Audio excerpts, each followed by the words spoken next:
नाम डॉक्टर अजय गुप्ता है। मैं पंजाब का सेक्रेटरी हूँ डॉक्टर विंग का। और मैं यहाँ आपको बताना चाहता हूँ कि आम आदमी पार्टी ने एक हेल्पलाइन शुरू की है जिसका टोल फ्री नंबर है 727227275743। ये टोल फ्री नंबर जब कोई भी पंजाब का वसनीक इस नंबर पे कॉल करेगा और वो कॉल जो है वो हमारे सेंटर कॉल में जाएगी, कॉल सेंटर पे। और कॉल सेंटर से होते हुए ये जो डॉक्टर्स की टीम बनाई गई है पंजाब के अंदर, वो जो भी क्वेरीज उस शख्स की होंगी उनको वो डॉक्टर जो हैं वो उन क्वेरीज को कोरोना के प्रति, जैसे कि आप जानते हो कि आम आदमी पार्टी जो है वो एक आंदोलन से निकली हुई पार्टी है। और ये पार्टी हमेशा, जैसे आपने देखा है कि दिल्ली के अंदर इनकी सरकार है और दिल्ली में कोविड में जितना अच्छा काम हमारे जो पार्टी के कन्वीनर हैं श्री अरविंद केजरीवाल जी, उन्होंने और उनकी टीम ने जितना मेटिकुलसली काम दिल्ली में किया है कोरोना की रोकथाम में, उसका इलाज करने में, ऐसा मेटिकुलसली किसी ने नहीं किया। तो उसके तहत पंजाब में आप जानते ही हो कि लोग जो हैं वो बड़े परेशान हैं इस बीमारी को लेकर। मोर्टेलिटी रेट जो है वो बहुत ज़्यादा है। तो लोगों को राहत पहुंचाने के लिए ये हेल्पलाइन शुरू की गई है।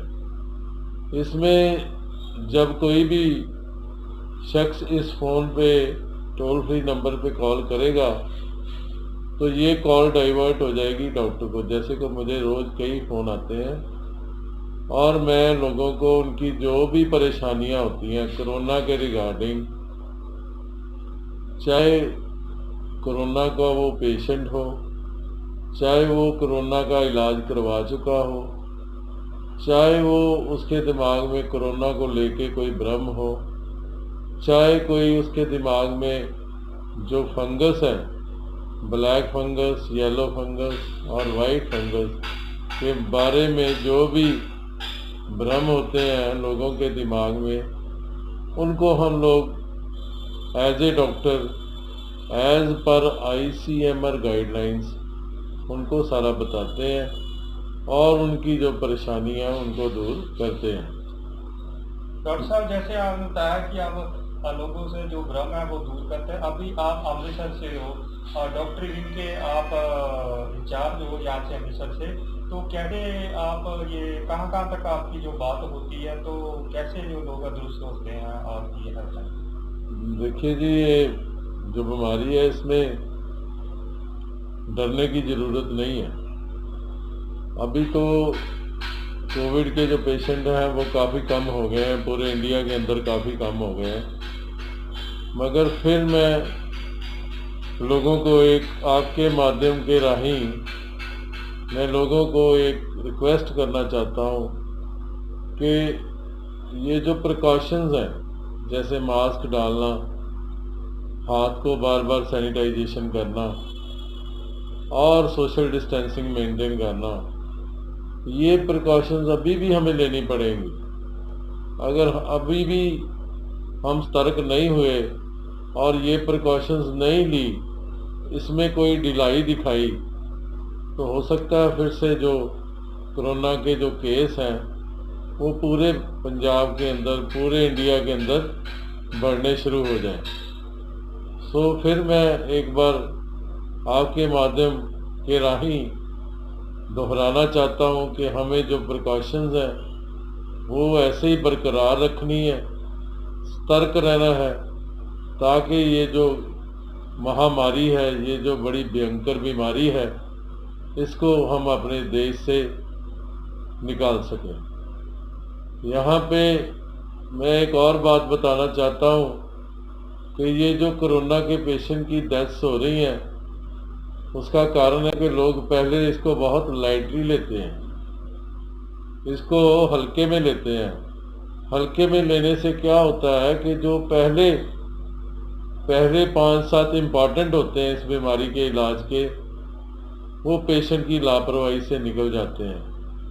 या पेशेंट को नॉलेज नहीं होती। फिर से मैं आपके माध्यम राही लोगों को ये बताना चाहता हूँ कि अगर आपको बुखार होता है या आपको खांसी आती है या आपको कोई लूज मोशंस लगते हैं या कोई आपको जुकाम होता है, तो आपने इसको लाइटली नहीं लेना। आपका जो फैमिली डॉक्टर है, क्वालिफाइड फैमिली डॉक्टर के पास जाना है, उससे सारी सलाह लेनी है, उससे मशवरा करना है और उसके बताए हुए ट्रीटमेंट के ऊपर ही आपने जो है चलना है। क्योंकि इस बीमारी में देखा गया है कि एक एक दिन बड़ा ही महत्वपूर्ण है। पहले दिन से लेके पहले 10 दिन तक जो है वो बड़े ही इम्पोर्टेंट हैं। लोगों को इस बात के बारे में जानकारी कम होती है और वो बेचारे जो है जो पहला इम्पोर्टेंट टाइम होता है उसको वो अनजाने में निकाल देते हैं, जिसके कारण उनकी जो सैचुरेशन है, ऑक्सीजन की सैचुरेशन वो नीचे गिरनी शुरू हो जाती है और पेशेंट जो लेवल 1 के होते हैं वो लेवल 2 में चले जाते हैं, जो लेवल 2 के होते हैं वो लेवल 3 में चले जाते हैं। और लेवल 3 में जब पेशेंट चला जाता है तो उसको फिर हॉस्पिटल का जो है वो दरवाज़ा खटखटाना पड़ता है, जिसमें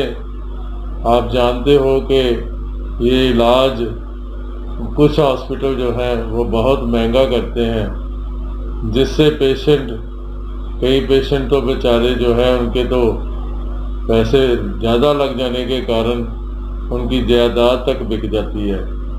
तो मैं फिर ये बार बार ये दोहराना चाहता हूँ, बार बार ये रिक्वेस्ट करना चाहता हूँ कि कृपया करके अगर आपको जुकाम है, खांसी है, बुखार है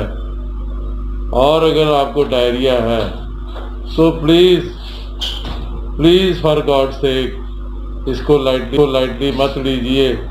किसी केमिस्ट के पास मत जाइए, किसी आरएमपी के पास मत जाइए, किसी क्वालिफाइड डॉक्टर के पास जाएं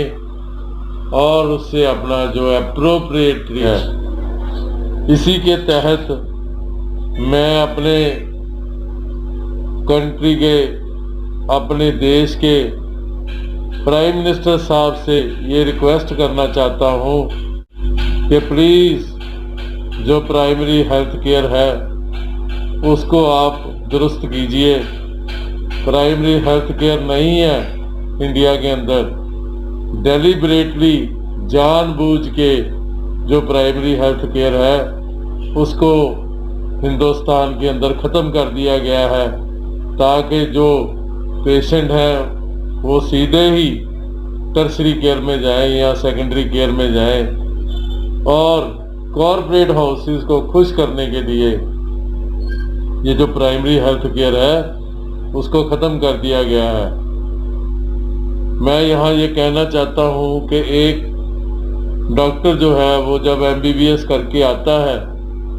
तो प्राइमरी हेल्थ केयर में उसको कहते हैं 18-20 हज़ार में आप जॉब करो। एक तरफ तो आप जो अलग किस्म के एम्प्लॉइज़ हैं उनकी तनख्वाहें आप 50,000 तक देते हो, छोटे छोटे जो एम्प्लॉइज़ हैं उनकी तनख्वाहें 50,000 हैं, और दूसरी तरफ आप एक जो MBBS करके डॉक्टर आ रहा है उसको इनकरेज करने की बजाय आप उसको डिस्करेज करते हो। मान लो अगर आप प्राइमरी हेल्थ केयर एस्टेब्लिश कर देते तो मेरा ये दावा है कि ये जो महामारी हिंदुस्तान में जितना जानी नुकसान हिंदुस्तान के अगर अंदर हुआ है वो बचाया जा सकता था। मगर अभी भी मैं कह रहा हूँ कि हिंदुस्तान में जो प्राइमरी हेल्थ केयर है उसको हमने री एस्टेब्लिश करना है, उसको स्ट्रॉन्ग करना है। जो नए नए डॉक्टर बन के आते हैं उनको इनकरेज करना है, उनको अच्छी सैलरी देनी है ताकि वो मन लगा के काम करें और हेल्थ सेक्टर में जो बहुत ही पिछड़ा हुआ हेल्थ सेक्टर है उसमें तरक्की